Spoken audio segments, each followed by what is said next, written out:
Olá, a Comissão de Defesa dos Direitos da Pessoa Idosa promoveu recentemente audiência pública para debater o aliciamento e a indução de idosos à contratação de empréstimos. O pedido para que essa audiência pública fosse realizada foi feita pelo deputado delegado Antônio Furtado, do PSL do Rio de Janeiro, por conta das constantes denúncias de idosos que são induzidos por instituições financeiras a fazerem empréstimos com débito automático nos seus proventos ou nas pensões contra a sua vontade. E é com ele que nós conversamos nesta edição do programa. Eu sou Fernando Gomes e este é o Palavra Aberta. Deputado, seja muito bem-vindo, muito obrigado por ter aceitado o nosso convite para conversar sobre esse assunto. Eu que lhe agradeço, Fernando, é uma enorme satisfação. Obrigado, deputado, mais uma vez por estar aqui com a gente. Eu pediria ao senhor que nos falasse como é que foi essa audiência pública que o senhor solicitou, quais os principais desdobramentos que ela teve, já surgiu alguma proposta efetiva para ajudar a resolver essa questão do aliciamento dos aposentados? Bom, a audiência pública, ela foi um momento muito importante na Câmara Federal, tendo em vista que esse é um problema que não é novo. Nós sabemos que no ano de 2019, segundo dados do Portal do Consumidor, houve cerca de 40 mil reclamações a respeito dos chamados empréstimos consignados fraudulentos. E justamente quando a pandemia se instalou no Brasil, no ano 2020, esse número pulou para mais de 90 mil reclamações, ou seja, um aumento de 125%. Ora, eu acho um absurdo, e aqui falo não apenas como deputado federal, mas como delegado de polícia, que os idosos que trabalharam tanto na vida, que conseguem chegar à condição, ao status de pensionista e aposentado, tenha que se deparar com verdadeiras organizações criminosas que conseguem enganá-lo ou conseguem, sem que ele tenha qualquer tipo de possibilidade de defesa, conseguem fraudar a assinatura do idoso, conseguem buscar nas redes sociais, muitas vezes na internet, documentos desses idosos. Eles, então, criam falsamente esses empréstimos e o pior, o dinheiro é colocado na conta do idoso, ele muitas vezes ignora que se trata de um empréstimo, ele acha, até porque ele é orientado a pensar dessa forma pelos criminosos, ele entende que aquilo ali é um benefício que ele tem direito, um atrasado, por exemplo, da sua aposentadoria, e quando ele percebe, ele se torna um verdadeiro escravo de prestações que nunca terminam.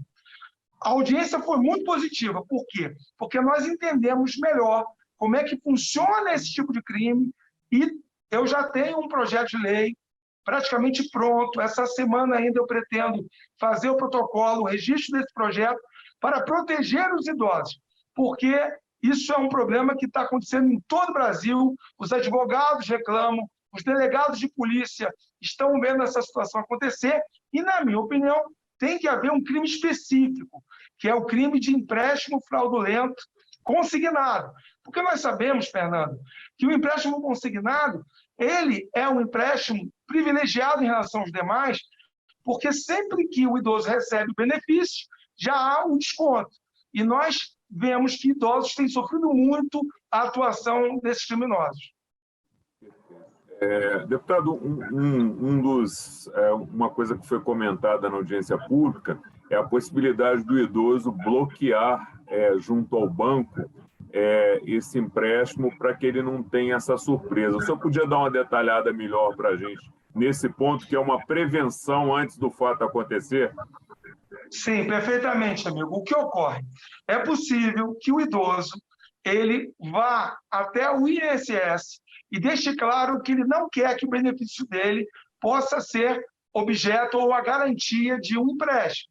Basta, então, que ele oriente o servidor público do INSS de que aquele provento dele não está disponível. A partir daí, existe o bloqueio, ou seja, se tentarem colocar naquela conta que ele recebe aquele benefício como garantia de um empréstimo, isso não poderá acontecer. Talvez o idoso se preocupe, mas e se eu quiser realmente fazer um empréstimo? É muito simples, é só chegar lá, deixar clara essa vontade e a conta, o benefício será automaticamente desbloqueado. Veja só que eu quero aproveitar o programa para denunciar algo que chegou ao meu conhecimento há pouco tempo e que também é motivo de grande preocupação. Alguns idosos querem fazer sim, um contrato de empréstimo. Eles têm direito de fazer isso. E aí eles recebem a importância, passam às vezes 4, 5 anos pagando, e na hora que eles pagam a última prestação e vão se libertar daquilo, eles, de repente, veem que na sua conta entra um novo empréstimo. E eles se assustam em relação àquilo. É porque, sem perceber, no contrato, naquelas letras miúdas, Fernando, que o contrato vem, ele já autorizou que assim que terminar o pagamento do primeiro empréstimo, entre um segundo. Ou seja, isso nunca tem fim. Tudo isso tem que ser, na minha opinião, objeto de uma rigorosa punição. Toda e qualquer fraude, toda e qualquer falta de transparência, falta de informação que prejudique os idosos, ela tem que ser punida à altura. É por isso que eu digo, embora a legislação hoje já contemple o crime de estelionato, que é quando se induz alguém em erro para obter uma vantagem ilícita, e a pena pode chegar a 5 anos de prisão, precisamos ter esse tipo especial, que, na minha opinião, tem que entrar no Código de Defesa do Consumidor.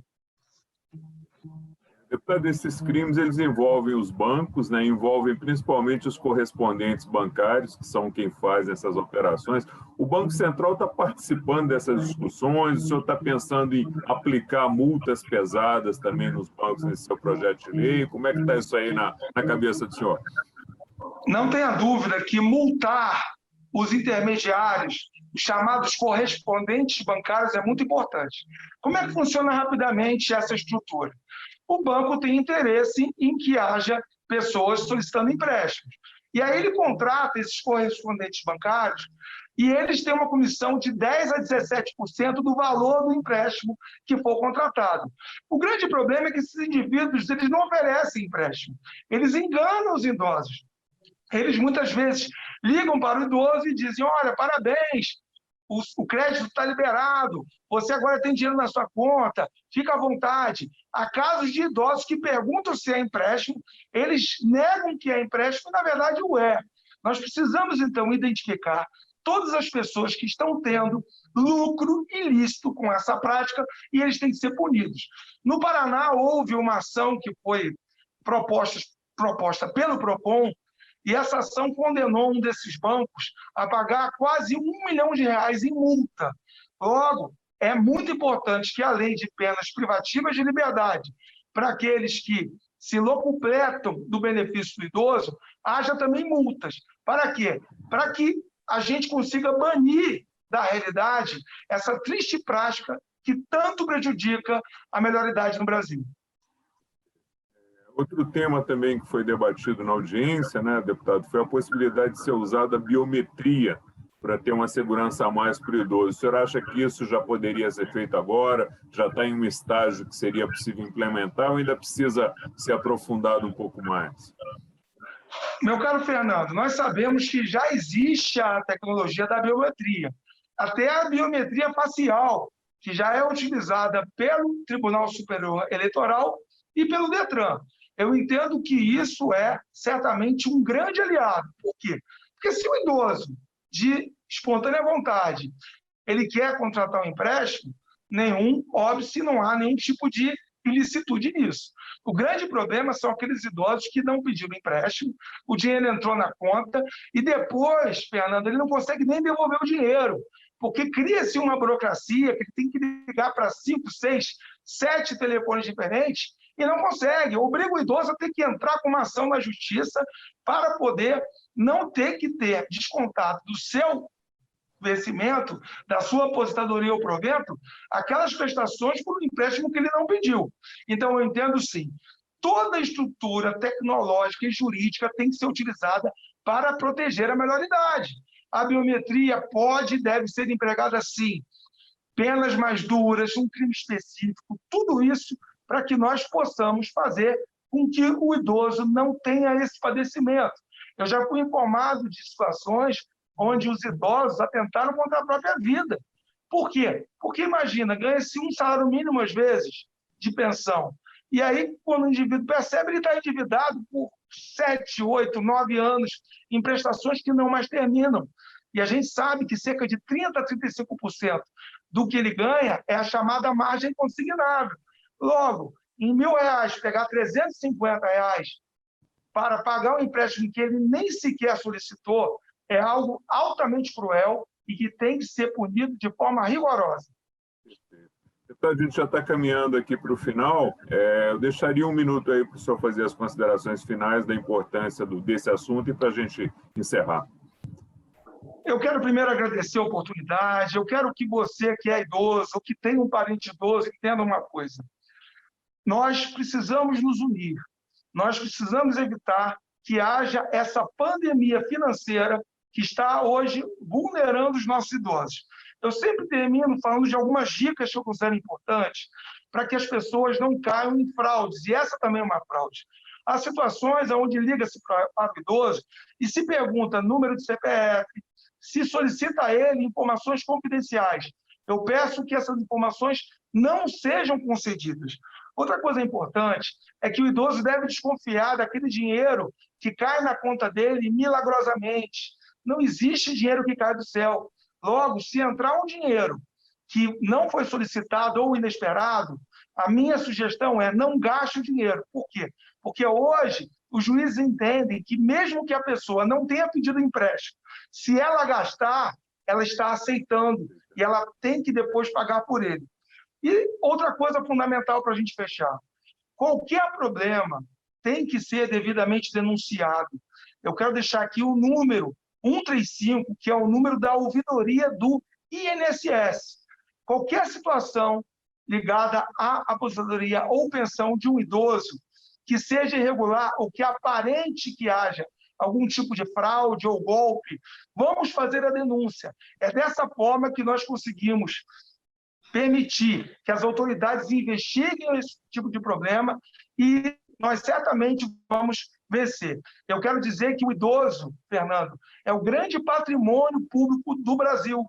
E nós não podemos deixar que ele tenha esse sofrimento depois de uma vida inteira dedicada ao nosso país. Até porque todos nós vamos chegar lá, se Deus quiser, né, deputado? Com certeza, é a nossa expectativa. Exatamente. Deputado, muito obrigado pelos esclarecimentos prestados. Seja sempre muito bem-vindo, tá? Eu conversei com o deputado delegado Muito obrigado, Antônio... amigo. Um grande abraço. Obrigado, deputado. Eu conversei com o deputado delegado Antônio Furtado, do PSL do Rio de Janeiro, sobre a audiência pública realizada na Comissão de Defesa dos Direitos da Pessoa Idosa para debater o aliciamento e indução de idosos para a contratação de empréstimos. A você que nos acompanha, muito obrigado pela sua audiência, um forte abraço e até a próxima.